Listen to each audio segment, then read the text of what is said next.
দেশে বৈধভাবে বিদেশে টাকা রাখার সুযোগ নেই, তবু এক বছরের ব্যবধানে সুইস ব্যাংকে বাংলাদেশিদের জমা অর্থ বেড়ে দাঁড়িয়েছে প্রায় ৩,৮০০ কোটি টাকা। এই বিপুল অর্থ কোথা থেকে গেল, কারা রাখলেন, এসব প্রশ্ন ঘিরেই এখন নতুন করে শুরু হয়েছে আলোচনা।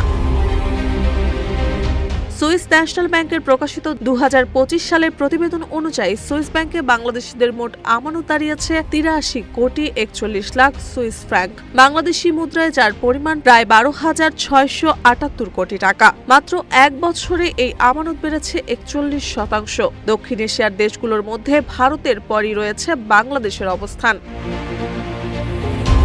বাংলাদেশ ব্যাংক ও বাংলাদেশ ফাইন্যান্সিয়াল ইন্টেলিজেন্স ইউনিট বলছে, দেশে বৈধভাবে সুইস ব্যাংকে অর্থ রাখার কোনো অনুমতি দেওয়া হয়নি, ফলে এই অর্থের উৎস নিয়ে প্রশ্ন উঠেছে। সংশ্লিষ্টদের মতে এসব অর্থ পাচারের মাধ্যমে বিদেশে গেছে বলে ধারণা করা হচ্ছে, যদিও সুইস ব্যাংক তাদের আমানতকারীদের পরিচয় প্রকাশ করে না।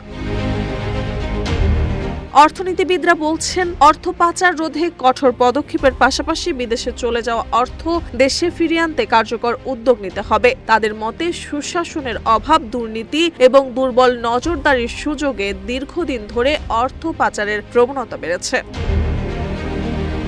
বিশ্লেষকদের ভাষ্য, আমদানি রপ্তানি, মূল কারসাজি, হুন্ডি, ভিওআইপি এবং অবৈধ আর্থিক লেনদেন অর্থ পাচারের অন্যতম মাধ্যম। অন্তর্বর্তী সরকার পাচার হওয়া অর্থ ফেরাতে কাজ করেছে বলে জানিয়েছে সংশ্লিষ্ট কর্তৃপক্ষ। তবে বিশেষজ্ঞদের মতে পাচার বন্ধ এবং বিদেশে থাকা অর্থ দেশে ফিরিয়ে আনা, এই দুই ক্ষেত্রেই আরও কার্যকর ও কঠোর ব্যবস্থা নেওয়া এখন সময়ের দাবি।